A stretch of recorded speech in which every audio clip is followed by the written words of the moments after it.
오늘 시편 기자는 하나님께서 언제까지 그 얼굴을 숨기시는지 의문을 가지고 주님 앞에 간절히 구하고 있습니다.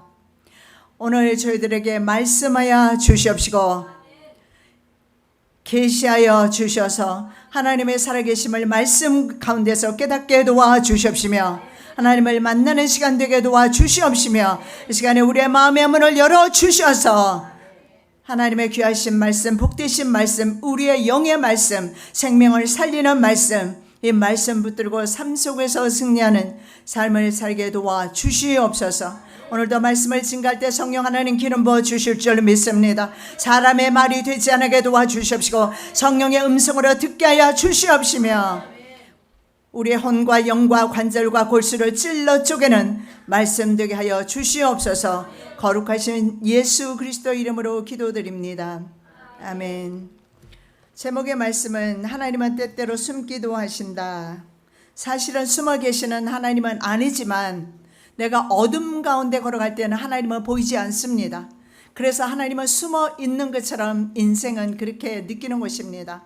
자, 1, 2절 말씀을 보면 신앙 정년을 위해서 하나님은 숨어 계신다 라는 것입니다. 1절 말씀입니다. 여호와여 어느 때까지니까 나를 영영히 잊으시나이까 주의 얼굴을 나에게서 언제까지 숨기시겠나이까. 고통과 위기에 직면한 다윗의 마음에 또 다른 고통이 있습니다. 현실의 삶 속에서 직면하는 고통도 큰데 문제는 그 고통 가운데 하나님이 보이지 않는 것입니다. 그래서 언제까지 하나님은 내게 숨어 계시는가 하는 의문이 있습니다. 이것은 인간의 관점에서 숨어 계시는 거지 하나님은 숨지 않으십니다. 하나님은 언제나 역사 가운데 역사를 주도하고 인생 가운데 우리의 인생 화복을 주도하고 계십니다. 하나님은 떠나지 아니하지만 죄로 인해서 불신앙으로 인해서 하나님이 느껴지지 아니하고 보이지 아니하고 체험되어지지 아니할 때가 있는 것입니다. 자, 이렇게 말합니다. 어느 때까지 직역하면 얼마나 오랫동안 이 말 속에는 지금까지도 참아왔는데 앞으로 얼마나 오랫동안 how long 얼마나 오랫동안 더 기다려야 하는가 이런 의문이 있습니다. 이거 우리들도 하는 질문 아니겠습니까? 지금까지 내가 예수를 믿었는데 앞으로 언제까지 내가 하나님의 복을 보지 못하고 하나님의 은혜 가운데 살지 못하고 하나님의 은총 가운데 살지 못하고 내 심령의 평강을 누리지 못하고 살아가야 할 것인가? How long? 언제까지? 그래서 이런 질문을 1절과 2절에서 무려 4번이나 질문하고 있습니다. 그리고 시간과 관련된 질문을 합니다. 어느 때까지? 영원히 언제까지? 이 시간과 관련된 질문을 1절에서 3번 연거푸 말하고 있습니다. 처절한 절규와 탄식을 하나님 앞에서 하고 있습니다. 여러분은 불가항력적인 일을 만났을 때 어떤 식으로 여러분의 태도를 정하시고 어떤 식으로 반응하고 계십니까? 내가 감당할 수 없는 그런 문제를 만났을 때 여러분은 어떤 방식입니까? 원망하고 불평합니까? 아니면 낙심해 버립니까? 이런 불가항력적인 환경이나 상황 속에서 다윗은 선택한 것이 부르짖음입니다. 하나님 앞에 울부짖으면서 기도하는 거예요. 다윗도 왕입니다. 그는 백성들을 치리하는 왕이었어요. 충분히 왕은 생사여탈권을 가지고 있기 때문에 자기 스스로 모든 것을 판단하고 결정할 수 있는 능력이 있는, 그래서 다른 사람에게는 주님으로 불리는 왕이었습니다. 그러나 왕에게도 하나님은 필요했습니다. 왕도 인생이기 때문에 그렇습니다. 그래서 우리는 다른 사람을 보면서 실족할 필요가 없다라는 것입니다. 자기 마음의 완악함으로 실족하는 것이지 사실은 다른 사람 때문에 실족하는 것이 아니라는 거예요. 왜냐하면 우리가 믿고 의지하고 따라갈 사람은 내 어머니도 아니고 내 남편도 아니고 내 아내도 아니에요. 물론 목사도 아닙니다. 내가 믿고 따라가고 신뢰하고 끝까지 순종해야 되는 부분은 주님이십니다. 다윗은 그걸 알아요. 자기가 비록 백성을 다스리는 위치에 있지만 그러나 진짜 인간을 통치하시고 관리하시는 분은, 영혼까지 만져주시는 분은 하나님 한 분밖에 계시지 않는다라는 것을 인정하는 거예요. 여러분은 환경의 적들을 만났을 때 얼마나 부르짖습니까? 집에서 부르짖을 수 있겠습니까? 저도 집에 가서 때로는 뭐 시골이면 상관없어요. 시골에는 집에서도 내 마음껏 그냥 음악도 틀어놓고 부르짖지만, 그러나 도회지 삶 속에서 여러분 얼마나 음악 틀어놓고 구함을 지르며 하나님 앞에 울며 불며 기도하며 부르짖고 나갈 수가 있겠습니까?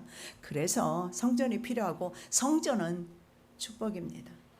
성전이 있는 것은, 물론 한국에는 성전이 굉장히 많기 때문에 아무 곳에나 선택하면 되는데, 지난주에 어떤 분이 그래요. 기도하러 갔는데 교회가 꽤 크지만 교회 문이 잠겨 있어서 들어갈 수가 없었다. 우리는 여러분에게 비번을 다 알려드리고 어느 때나 기도할 수 있도록 하고 있습니다. 기도하는 때가 있습니다. 어쩌면 우리에게 환난의 날이 왔을 때 그때는 과거에 기도한 것으로 먹고 살아야 할지도 모릅니다. 인생의 황혼이 오기도 하고 종말이 오기도 하고 아무도 모릅니다. 그렇게 되었을 때 내가 무슨 힘으로 먹고 살 것입니까?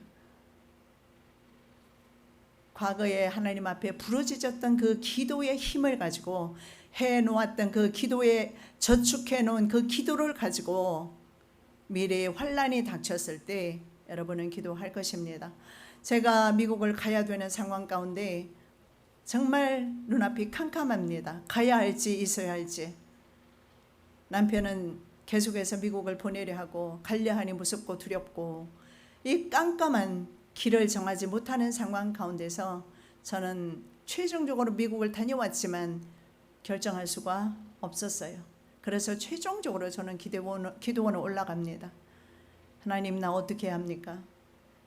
내 집이 있고 내 형제가 있고 부모가 있지만 내 가정이 이렇게 되었으니 여기 있을 수도 없고 나는 어떻게 해야 합니까?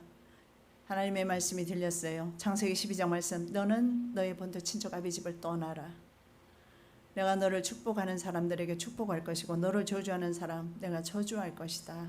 이 약속의 말씀을 주셨고, 저는 약속 말씀 한마디 붙잡고, 미국이 어떤 곳입니까? 아이들 둘 데리고 정말 피눈물이 무엇인지 저는 그때 알았어요. 그리고 미국을 떠나갔는데 지금은 다시 한국에 있지만, 정말 절박할 때 우리가 얼마나 하나님 앞에 부르짖어 보셨습니까?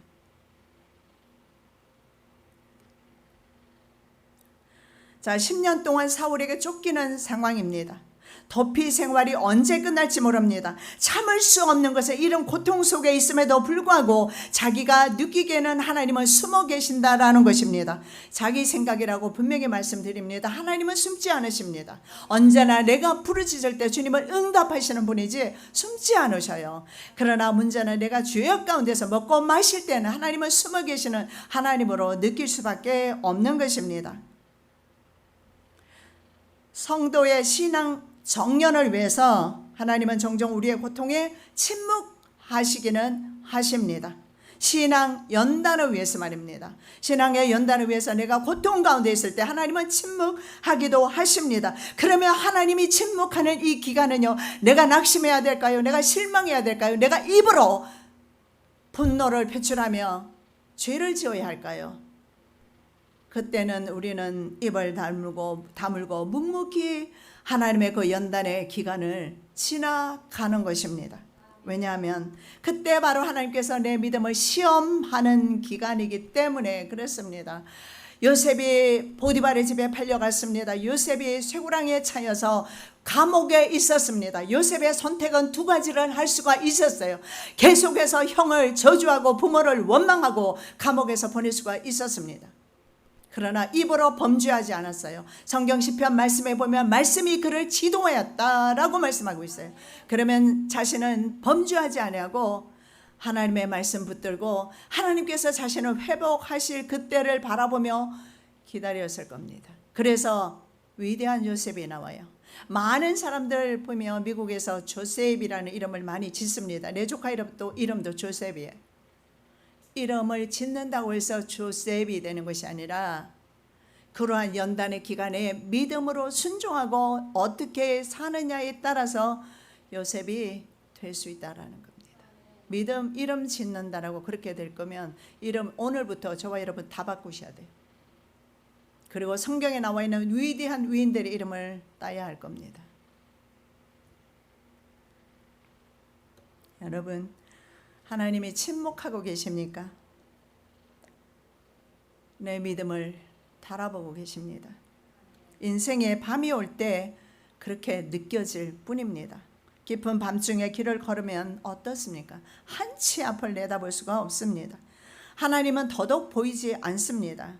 제자들이 탄 배에 광풍이 일어납니다. 바람이 불기 시작하고 큰 바람이 일기 시작하면서 배가 흔들리고 물이 배 안으로 들어오기 시작합니다. 그런데 그때 예수님은 뭐 하셨을까요? 주무시고 계셨어요. 자, 여기에 보십시오. 분명히 주님과 한 배에 있었어요. 주님과 한 배에 있었지만 그들의 눈에는 주무시는 예수님만 보입니다. 왜 그럴까요? 그들에게는 주님의 능력과 권능을 맛보았음에도 보면서도 불구하고 믿음이 없었던 겁니다. 믿음이 없었어요. 자, 주님의 주무시는 모습만 보이지 주님이 함께하고 계실 때에 주님이 주시는 그 능력을 경험하지를 못했기 때문에 그렇습니다. 주님의 그 능력을 알지 못하기 때문에 두렵기만 한 것입니다. 자, 제자들은 이렇게 말합니다. 선생님이여, 우리가 죽게 된 것을 돌아보지 아니하십니까? 여러분, 우리도 이런 질문할 것입니다. 주님, 내가 죽게 생겼는데 돌아보지 아니하십니까? 뭐 남편이고 아내고 누구에게 절규해봤자 소용없습니다. 하나님 앞에 여러분이 직접 절규하셔야 됩니다. 가장 큰 행복이 뭔 줄 아십니까? 옛날에는 제사장을 통해서 죄 사함을 받았어요. 지금은 그렇지 않아요. 목사를 통해서 여러분 죄 사함 받지 못합니다. 지금은 여러분 직접 하나님 앞에 나가서 여러분이 직접 기도해서 여러분이 직접 죄 사함 용서함을 받을 수가 있어요. 이 시대가 바로 만인 제사장 시대입니다. 예수님이 돌아가시면서 성전 휘장이 둘로 끊어지면서 우리는 담대하게 지성소까지 하나님 보좌 앞까지 나아갈 수 있기 때문에 그렇습니다. 여러분의 문제는 여러분의 것입니다. 여러분이 기도하셔야 합니다. 중보기도는 해드릴 수는 있으나 직접적으로 여러분이 직접 하셔야 합니다. 부르짖어야 합니다. 가지고 있는 문제를 가지고 부르짖으셔야 합니다. 자, 예수께서 깨어나셔서 이렇게 바람에게 말씀합니다. 잠잠하라, 고요하라. 이런 말씀이 우리 삶 가운데, 내 인생 가운데 필요하지 않으십니까? 잠잠하라, 고요하라. 내 속에서 풍랑이 심히 일고 있습니다. 주의 음성 들으시기 바랍니다. 잠잠하라, 고요해라. 환경이 막 파도 치고 있습니다. 그럴 때 주의 음성 들으시기 바랍니다. 잠잠하라, 고요하라. 그 순간에 잠잠해져 버렸습니다. 고요해졌습니다. 언제 바람이 불었느냐는 듯이 바다는 잠잠하게 되었습니다. 예수님은 우리를 예워사서 꼼짝하지 못하게 하는 모든 환경을 잠잠케 하는 능력이 있으십니다. 옆에 계셔도 바로 함께 예수님은 배에 타고 계셨습니다. 옆에 계셔도 예수님은 항상 우리 옆에 계십니다. 옆에 계셔도 본인의 믿음의 결렬로 말미암아 옆에 계시는 주님을 내가 깨닫지 못하고 느끼지 못하는 거예요. 그래서 불안한 겁니다. 예수님은 생명의 주님이십니다. 예수님은 살려주시는 영이십니다. 살려주시기를 원하십니다. 요동치는 환경만 바라보면 낙심뿐이지만 주님을 바라보면 심령의 평강, 기쁨이 있습니다. 평안을 너희에게 끼치노니 곧 나의 평안을 너희에게 주노라. 내가 너희에게 주는 것은 세상이 주는 것 같이 아니하니라. 너희는 마음에 근심도 말고 두려워하지도 말라. 예, 주가 주시는 평강은요, 세상이 주는 것하고 다르다라고 분명히 말합니다. 나는 분명히 아무것도 가진 것도 없고 이루어지지도 않았는데 감사가 나오고 구원의 찬양이 나옵니다. 이것이 믿음입니다. 그리고 내 마음에 평강이 있습니다. 들끓지 않아요. 내 마음에 아주 고요하고 평강하게 됩니다. 왜냐하면 주님이 내 심령 가운데 오실 때 오셨기 때문에 그렇습니다. 다윗은 심지어 영혼까지 심한 고통 중에 있었음을 말씀 가운데 볼 수가 있습니다. 시편 6편 3절에 보니까요, 내 영혼이 심히 떨립니다. 여호와여, 어느 때까지입니까? How long? 여기서도 똑같은 말을 하고 있어요. 언제까지? 지금 내 영혼까지 떨리고 있습니다. 대적들과 질병 등의 극심한 고통 속에서 하나님께서 자신을 떠난 것이 아닌가, 하나님께서 얼굴을 가리시는 것이 아닌가. 과거의 문둥병자를 보면 얼굴을 가립니다. 부정하다라고 생각하기 때문에 그렇습니다. 하나님께서 얼굴을 가릴 때 어쩌면 인생에게 최고의 재앙이다, 그런 생각이 듭니다. 하나님의 얼굴을 포니엘이라고 합니다. 포니엘. 그런데 우리 한글 성경에는 브니엘로 나와 있어요. 하나님의 얼굴. 이 하나님의 얼굴이라는 뜻은요, 하나님의 면전을 의미합니다. 그리고 하나님의 임재를 말합니다. 회막에 하나님의 임재가 있었고 하나님의 얼굴이 그곳에 계셨어요. 그리고 하나님의 존재를 말합니다. 하나님 자신을 가리키는 것이 하나님의 얼굴입니다. 하나님의 얼굴을 구하는 것은 바로 하나님을 찾거나 하나님의 마음을 얻거나 하나님의 임재를 구하는 것이 하나님의 얼굴을 구하는 것입니다. 우리는 일주일 동안 지난주에 살면서 얼마나 하나님의 얼굴을 구하셨습니까? 얼마나 하나님의 임재 가운데 사셨습니까? 얼마나 하나님의 면전, 하나님의 존전에 두렵고 떨리는 마음으로 사셨습니까? 요나 선지자는 하나님의 얼굴을 피합니다. 여호와의 얼굴을 피해서 니느웨로 가야 되는데 타르시스로 갑니다. 그래서 엿바로 타르시스로 가기 위해서 엿바로 내려갔고 배를 탔습니다. 그런데 풍랑을 만나서 물고기 뱃속에 들어가게 됩니다. 마침 갔더니 당시에는 몇 날 며칠 만에 배가 한 척 떴을 겁니다. 그런데 마침 옆바로 내려갔더니 배가 있어요. 그래서 그 배를 탔습니다. 처음에는 순항했습니다. 그래서 자신이 하나님의 눈을 피했다라고 생각했어요.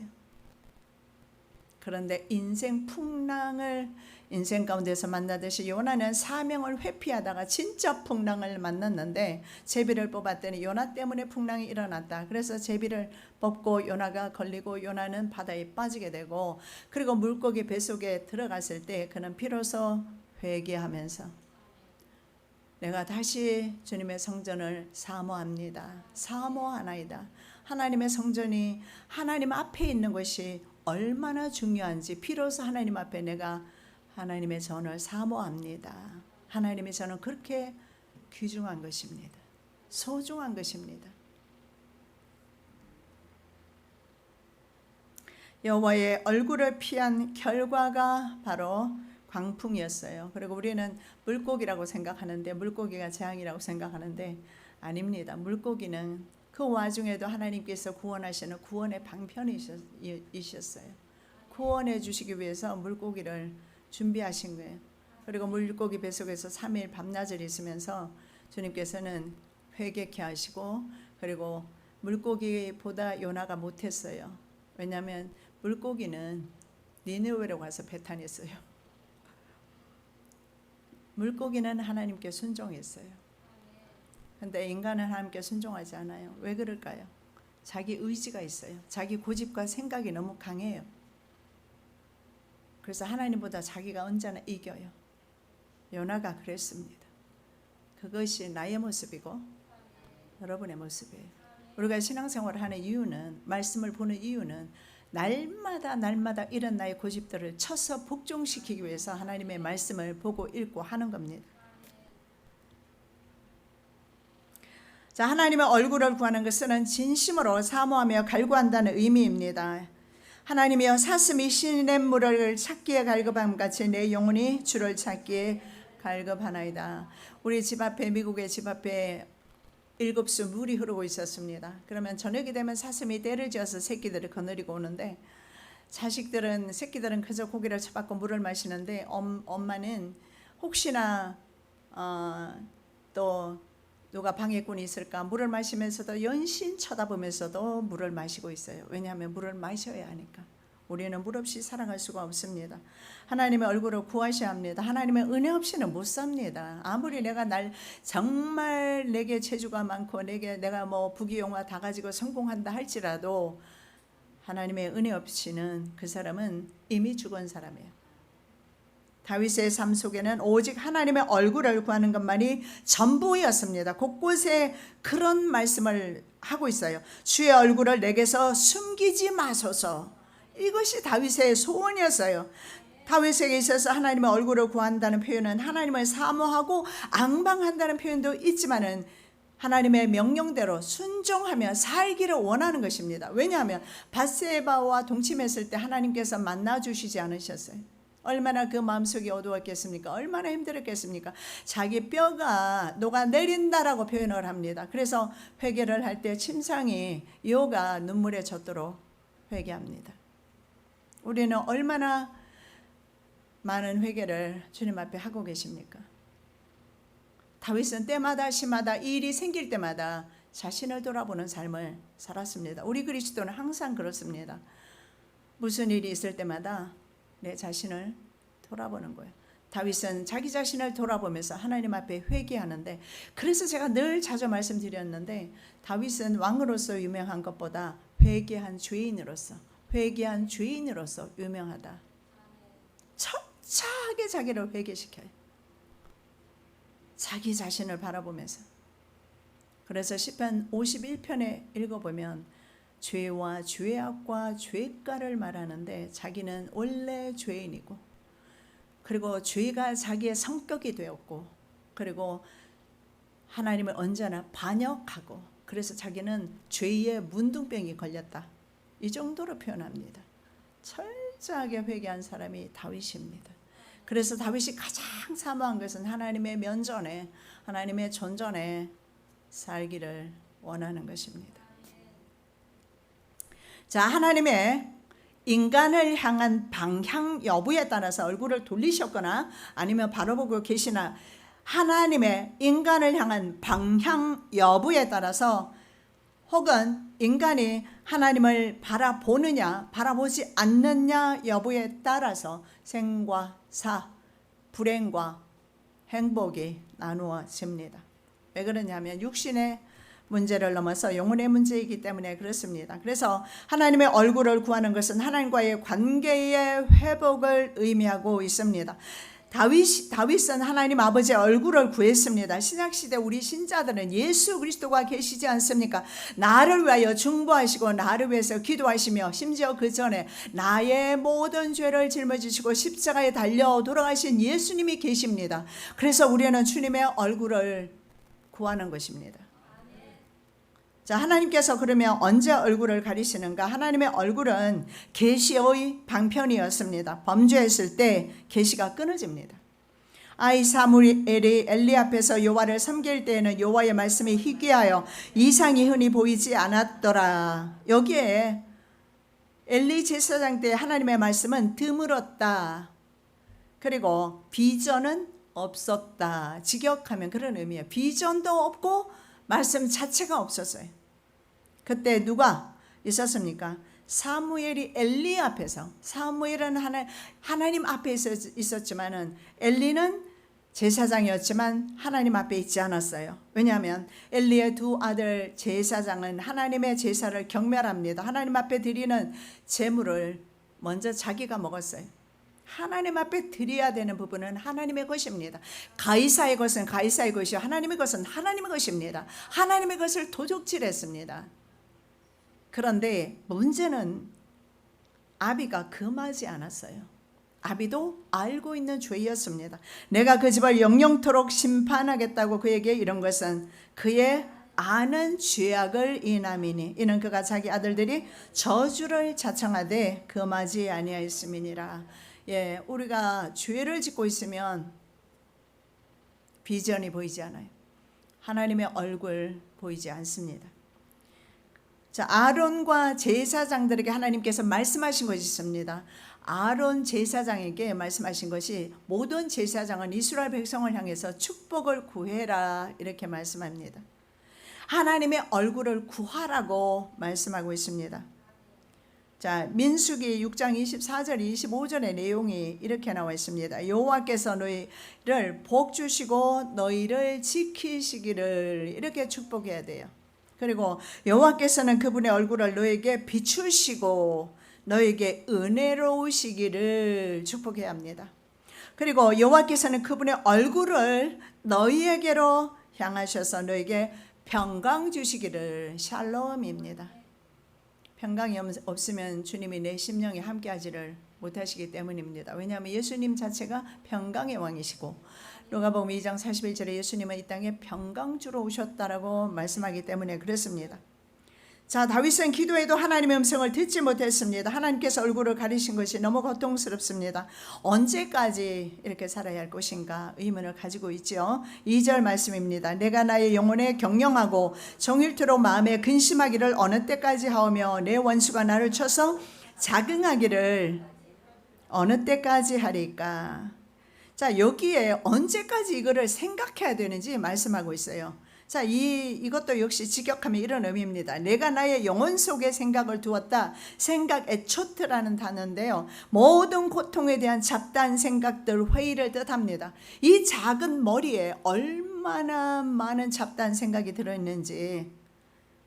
여러분, 컴퓨터도 마찬가지입니다. 나중에 너무 많이 정보가 들어가 있으면 번아웃 될 수밖에 없는 것처럼 인간의 머리도 너무 많은 복잡 다단한 생각을 가지고 있으면 번아웃 되는 겁니다. 그것이 저는 치매가 아닌가 생각해요. 아니면 정신을 놓는다든가. 다윗이 생각이 굉장히 많았다는 것을 알 수가 있어요. 다윗의 내면에는 생각도 많았고, 그리고 다윗의 내면에 일어나고 있는 이런 고통은요, 다른 사람과 나눌 수가 없는 것입니다. 아내들이 있었습니다. 한 명도 아니고 여러 명이 있었습니다. 물론 왕이 된 후에 많아졌지만 그래도 자기에게도 아내가 있었고 신하들도 있었고, 적어도 600명이라는 그 용사를 데리고 다니거나 또 400명이라는 그런 숫자가 나오는 걸 봤을 때 다윗 주변에 많은 사람들이 있었지만 지도자는 외로운 거예요. 자신의 이런 하나님께서 자신에게 응답하지 않을 때 하나님에 대한 의문을 가질 수밖에 없지 사람에게는 털어놓을 수가 없었던 겁니다. 그래서 홀로 그 고통을 끌어안고 비통해하며 문제 해결을 위해서 몸부림쳐야 했습니다. 예를 들어서 처자식들이 모든 처자식들이 아말렉에게 잡혀가 버렸습니다. 그래서 이제 군사들이 다윗을 돌로 치려 합니다. 그때 얼마나 다윗이 겁했겠습니까? 이제 돌 맞아 죽을 판이요, 자기 사람들에게. 어쩌면 그를 이끌 때는 푸른 초장으로 꼴을 먹이도록 이끌 때는 그러지 않았는데 막상 자기의 가족들이 붙잡혀 간 상태에는 지도자부터 원망하는 것이 인간의 섭성인 것 같습니다. 돌을 들어서 치려 합니다. 그럴 때조차 다윗은 하나님의 여호와를 힘입어 용기를 얻었다. 사무엘상 30장 6절에서 그렇게 말씀합니다. 그리고 하나님으로부터 용기를 얻고 힘을 얻어서 뒤쫓아가서 한 명도 빠짐없이 모든 처자식과 전리품까지 탈취해서 돌아옵니다. 그래서 다윗은 승리의 사람이었음을 볼 수가 있습니다. 3, 4절 말씀은 원수의 득세를 보고만 있어야 하는가? 먼저 사망의 잠을 자지 않기를 구하고 있습니다. 3절입니다. 여호와 내 하나님이여 나를 생각하사 응답하시고 나의 눈을 밝히소서. 두렵건대 내가 사망의 잠을 잘까 하오며. 내 하나님이라고 분명히 고백합니다. 나의 하나님이 계십니다. 너의 하나님 가지고는 부족하겠지요. 나의 하나님은 내 곁에 계시는데 내가 그것을 믿지 못하니까 언제나 나와는 상관없는 하나님이 되실 때가 많을 줄 압니다. 내 하나님, 여호와 하나님에 대한 굳은 신뢰에 대한 표현을 하고 있습니다. 인간의 힘으로 감당할 수 없는 원수들을 하나님의 능력으로 눌러주실 것을 간구하고 있습니다. 나의 눈을 밝혀주시라고 말합니다. 눈이 밝은 것은 몸이 건강하다는 뜻입니다.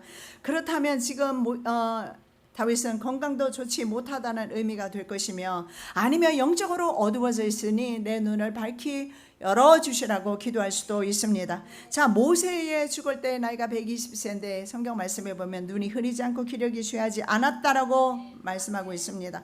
만일의 고난의 상태가 계속되면 신앙이 흔들리고 하나님과 교제가 단절되면서 영적 죽음의 상태에 이를 수도 있다라는 것을 말씀하고 있습니다. 영적인 죽음의 상태에 이르렀을 때는 참으로 회복하기가 어려움을 다윗도 알고 있었습니다. 그때는 아무리 기도해도 하나님이 들리지 않고 묵묵부답이십니다. 기도도 때가 있다는 사실을 볼 수가 있습니다. 그래서 자신의 신앙이 더 이상 이런 문제로 인해서 흔들리지 아니하고, 그래서 다윗은 그 고난 가운데서도 염려하는 것이 뭡니까? 하나님과의 관계가 단절될까 두려워합니다. 우리의 염려는 주로 어떤 것들일까요? 지금 내 마음 정원 가꾸기 하고 계시는데, 한번 이번에는 내 마음을 가장 흔들고 복잡하게 만드는 문제가 무엇인지 한번 기록을 해 보시기 바랍니다. 그리고 그 문제가 계속해서 나를 괴롭힐 때, 아, 그렇다면 이것이 나의 약점이구나. 내가 그리고 그 문제를 봤을 때 계속 흔들리면 이거는 기도해야 되는 문제구나. 그리고 계속 그 문제가 계속해서 내게 오게 될 때 이것은 반드시 나의 아킬레스건이구나. 하나님 앞에 기도해야 할 것입니다. 그래서 나를 괴롭히는 문제가 무엇인가 실체를 알아야 합니다. 다윗은 이런 문제들로 인해서 하나님과의 관계가 끊어질까 봐 두려워하고 있습니다. 그래서 다윗은 늘 생각한 것이 하나님과의 관계입니다. 지금 하나님과의 관계가 좋은가? 하나님과의 관계가 나쁜가? 하나님과의 관계가 좋으면 영육간의 복이 옵니다. 하나님과의 관계가 나쁘면 영육간의 불행이 옵니다. 일단은 영이 죽지요. 육체도 약해집니다. 건강에 대한 많은 염려가 있지만 죽고 사는 모든 문제는 하나님 손에 달렸고요. 그리고 우리가 건강하기를 원하면 방법이 있잖아요. 운동하시면 되죠. 우리는 운동할 수 있잖아요. 그래서 나이가 많을수록 운동하셔야 돼요. 나이가 80이 되고 90이 돼도 운동하셔야 돼요. 그래야지 면역력이 생기고, 모든 독소가 들어와도 음식을 통해서 독소가 많이 들어와요. 그것을 다 걸러낼 수가 있어요. 그래서 운동하는 겁니다. 우리 영의 운동은 바로 기도 아니겠습니까? 기도와 운동을 한다면 우리는 건강 염려 없이 주님 부르시는 그날까지 건강하게 사실 줄 믿습니다. 자, 어두워진 영안을 밝게 하셔서 더 이상 좌절 가운데 앉아있지 않고 하나님의 얼굴과 하나님의 준비하신 새로운 비전을 바라볼 수 있기를 지금 소망하고 있는 것입니다. 하박국 선지자는 무화과 나무가 무성치 못하고 포도나무에 열매가 없고 감람나무에 소출이 없습니다. 우리의 양이 없고 밭에 식물이 없고 외양간에 소가 없습니다. 아무것도 없어요. 그럴 수밖에 없는 것이 이미 바벨론 포로로 붙들려 간 상태이며, 남유다는 완전히 쑥대밭이 된 상태입니다. 눈에 보이는 것은 아무것도 없어요. 식물이 없어요. 식물이 있어야 먹고 살 텐데 식물이 없어요. 그런데 하박국 선지자는 뭐라고 말합니까? 나는 구원의 하나님을 기뻐하고 찬양합니다. 믿음의 정수를 하박국 선지자가 보여주고 있습니다. 나는 여호와를 인하여 즐거워하며 나의 구원의 하나님을 인하여 기뻐하리로다. 주 여호와는 나의 힘이시라. 나의 발을 사슴과 같게 하사 나로 나의 높은 곳에 다니게 하시리로다. 여러분, 사슴을 여기는 잘 못 보시겠지만 미국에서는 자주 볼 수 있어요. 사슴의 은사는 긴 다리입니다. 가까이 좀 보고 싶어서 조금이라도 가까이 가면 새끼조차도 다리가 길어요. 삽시간의 담을 넘어서 산속으로 정상을 향해서 달려가 버립니다. 우리의 믿음이 사슴의 발과 같게 되기를 원합니다. 육체적으로도 쇠약하여 죽음의 위기 속에 있었습니다. 만일에 이 죽음의 문턱에서 하나님께서 구원하지 않으신다면 자신은 사망의 잠을 잘 것입니다. 이제 두려운 거예요. 하나님의 구원까지 놓칠까? 이대로 쭉 가다가는 이건 멸망인데, 하나님의 구원까지 놓칠까 사망의 잠을 자요. 이 사망의 잠을 자는 것은 하나님 없는 그런 결과를 맞이할까 두려워하는 것입니다. 하나님께서 구원하지 않으신다면 사망의 잠을 잘 것이고, 이렇게 되면, 이렇게 비참하게 멸망한다면 좋아하는 것은 원수들이 환호하게 될 것이다. 이제 다윗은 원수와 대적들이 승리하지 않기를 구하고 있습니다. 두렵건대 나의 원수가 이르기를 내가 저를 이겼다 할까 하오며 내가 요동될 때 나의 대적들이 기뻐할까 하나이다. 자, 그러나 보십시오. 시편 23편 5절의 말씀에 보면 하나님께서 내게 상을 베푸시고 테이블을, 식탁을 베풀어 주셨는데 과거에 승리한 왕 앞에 잔치가 배설됩니다. 다윗은 승리하고 있는 것입니다. 하나님께서 직접 상을 베풀어 주셔요. 잔치를 열어 주시는 겁니다. 그래서 하나님의 얼굴이 향하는 곳마다 승리가 있었는데 성경 말씀에 다윗은 가는 곳마다 승리했다, 이겼다라고만 기록되어 있지 졌다라는 말은 한 구절도 없어요. 제가 혹시 못 찾았는지 모르니까 찾으시면 저한테 좀 알려주세요. 나는 못 찾았어요. 다윗은 언제나 이겼다. 한 주간 동안 이기시는 저와 여러분 되시기 바랍니다. 자, 원수는 단수로 되어 있어요. 대적은 복수로 되어 있습니다. 이 원수는요, 우리에게 영원한 원수 사망을 가리킵니다. 대적은 사람 원수를 가리킵니다. 사망이 인생의 마지막 원수입니다. 맨 나중에 멸망받을 원수는 사망이니라. 사망이 가장 큰 원수예요. 사실은 내가 죽지 않으면 얼마나 좋겠습니까? 그리고 불로 장생하면 얼마나 좋겠습니까? 그러나 가장 큰 원수가 우리에게 죽음을 가져다 주는 것입니다. 그래서 자신이 그렇게 죽을 수는 없다라고 고백하고 있습니다. 자, 5절 6절은 확고한 소망을 가지자고 말씀하고 있습니다. 하나님의 인자하심을 의뢰하였습니다. 구원의 기쁨과 즐거움을 회복합니다. 5절입니다. 나는 오직 주의 인자하심을 의뢰하였사오니 내 마음은 주의 구원을 기뻐하리다. I trust in your unfailing입니다. unfailing love입니다. 절대 실패할 수 없는 그 사랑을 I trust, 나는 신뢰합니다. 하나님의 사랑은 실패하지 않습니다. 내가 주님을 쫓을 때는 실패할 수 있지만 하나님을 나를 향해서 사랑하실 때 하나님의 그 사랑은 실패하지 않습니다. 실패하지 않는 하나님의 사랑, 예, 그렇습니다. 하나님의 구원은 실패하는 법이 없습니다. 하나님의 자녀는요, 잘못하면 매를 댈지라도 구원에서 놓치는 법은 없습니다. 그래서 하나님은 졸지도 않으시고 주무시지도 않으시는 거예요. 졸 때 우리가 죽어버리면 안 되니까. 그래서 하나님은 주무실 수도 없고 졸 수도 없어요. 왜냐하면 우리 영혼을 보존하셔서 천국으로 인도하셔야 되기 때문에. 그래서 하나님은 절대 주무시지 아니하시면서 나를 인도하십니다. 그래서 하나님의 사랑은 절대 실패하지 않습니다. 구원이 아직 이루어지지 않은 상태입니다. 그런데 마음속 깊은 곳에서 우러나오는 하나님에 대한 강한 신뢰를 다윗이 보이고 있어요.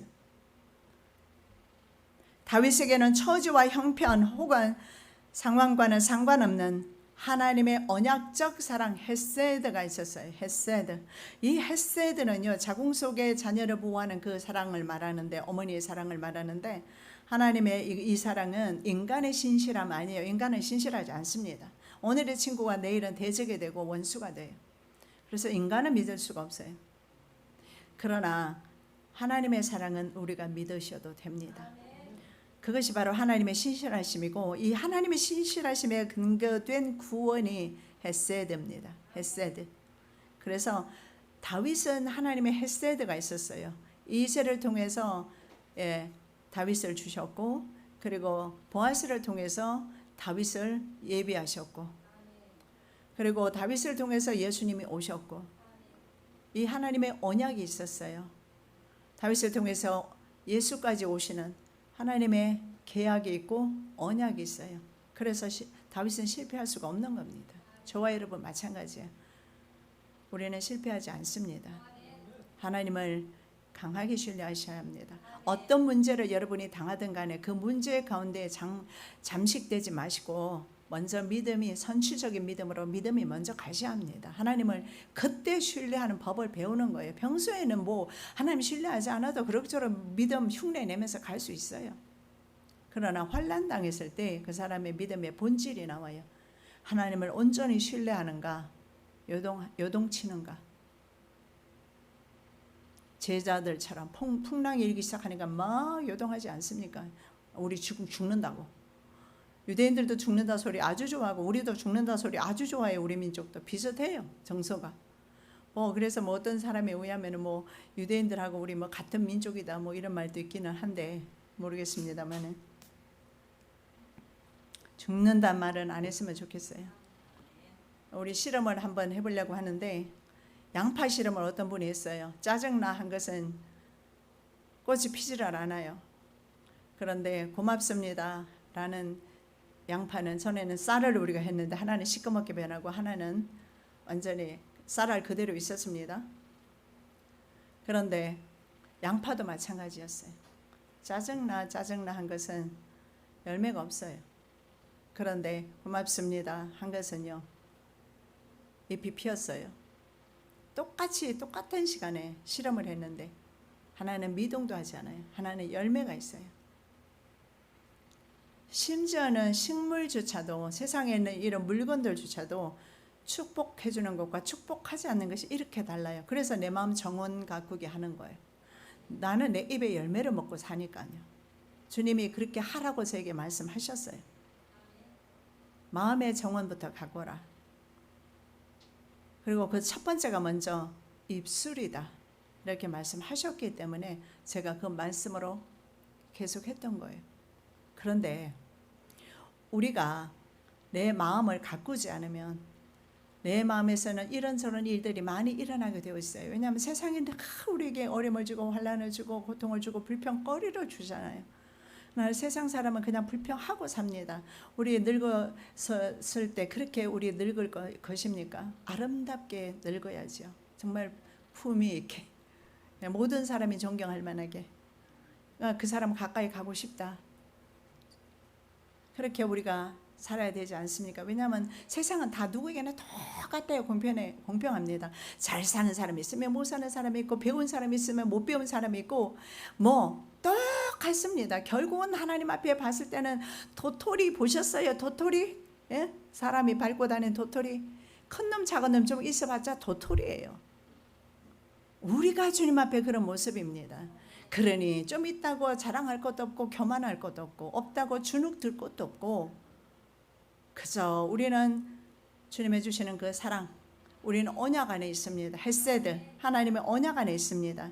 그래서 우리의 사랑은 하나님의 우리에 대한 사랑은 절대 실패하지 않고 우리는 천국 백성으로서 하나님은 늘 우리를 인도하실 거예요. 근데 뭐 때문에 우리는 잠깐 사는 세상에 어려운 일 때문에 요동칠 필요가 없지 않겠습니까? 좀 이제는 좀 믿음의 어른답게 신앙의 어른답게 초연하게 환경을 좀 받아주고 이해를 하면 좋겠어요. 좀 이게 통전의 사람이 되어서 그럴 수도 있구나. 이런들 어떠하리 저런들 어떠하리. 예, 그 말처럼 좀 이렇게 우리가 그리스도인이 좀 살면 좋겠다. 그래서 하나님의 신실하심에 근거하는 구원을 바라고 있는데 바랄 수 없는 환경에서 바라고 믿고 마음으로 주의 구원을 기뻐했는데 아브라함이 그랬습니다. 아브라함이 바랄 수 없는 중에 바라고 믿었으니 이는 내 후손이 이와 이 같으리라 하신 말씀대로 많은 민족의 조상이 되게 하려 하심을 인함이라. 아직은 이미 백세가 되어서 자식을 낳을 수 없지만 내 자손이 이렇게 하늘의 별과 같이 많게 될 것이다. 성취되었음을 우리는 보고 있어요. 유대인들을 통해서. 그런데 아브라함은 이미 생리가 끊어졌고 생식기의 모든 기능이 이제 끊어졌지만 바라고 믿었다. 물론 중간에 가다가 좀 이렇게 삐딱선 탔어요. 하가를 통해서 자식을 취하기도 했지만 아브라함의 마음속에는 계속 그 믿음을 가지고 있었다는 거예요. 우리에게도 그러한 구원의 확신 가운데 거해야 될 필요가 있습니다. 자, 다윗은 아직 구원받지 못한 상태에서 구원의 노래를 부르고 있습니다. 그것이 바로 6절입니다. 내가 여호와를 찬송하리니 이는 나를 후대하심이로다.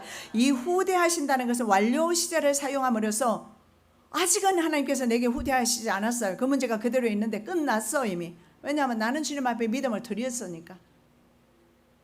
과거의 경험을 바탕으로 이번에도 하나님께서 자신을 후대하며 이 어려운 문제 가운데서 구원해 주실 것을 확신하며 찬양을 주님 앞에 올려드리고 있는 것입니다.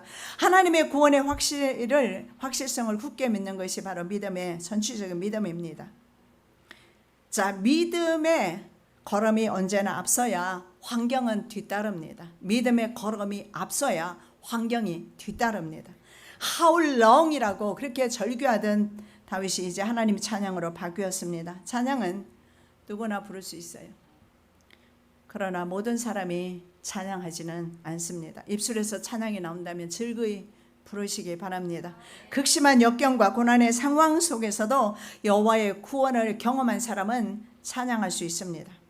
그리고 그 영혼 깊은 곳에서 우러나오는 찬양을 하나님 앞에 드릴 수가 있는 것입니다. 어려운 환경 가운데서 앞이 보이지 않는 캄캄한 밤중에 다윗은 하나님 앞에 기도하며 즐거움으로 찬양하고 있습니다. 선취적인 믿음을 바라봅니다. 우리의 환경이 어떠하든 간에 믿음의 걸음이 앞서게 하여 주시옵소서. 거룩하신 예수 그리스도 이름으로 기도드립니다. 아멘.